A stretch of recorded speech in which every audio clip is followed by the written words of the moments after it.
তো বন্ধুরা, আজকে আমি R15 ভার্সন 3 ক্লাস প্লেট লাগাবো। আপনারা দেখেন, প্রথমে এগুলো সব খুলে ফেলেছি, পুরাতন ক্লাস প্লেট খুলে পড়ে আছে। এবার আমি নতুন ক্লাস প্লেটের বড় সেন্টারটা লাগিয়েছি, নাট টাইট করা হয়ে গেছে। তারপরে ক্লাস প্লেট লাগাচ্ছি একটা, তারপরে একটা প্রেসার প্লেট লাগাচ্ছি, তারপরে আর একটা আবার ক্লাস প্লেট লাগাচ্ছি। এবার পুরাতন সেন্টারে সে নাটটা খুলে নিতে হবে। ওই নাটটা আবার নতুন সেন্টারের সঙ্গে থাকে না, ওই নাটটা নতুন সেন্টারে লাগাতে হবে। লাগানো হয়ে গেল ওটা।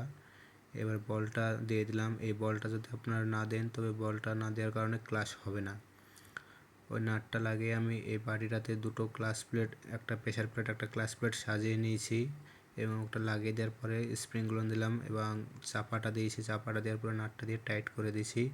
এটাকে ভালো করে টাইট করে দিতে হবে, নাহলে পরে ক্লাস গাড়ি টানবে না।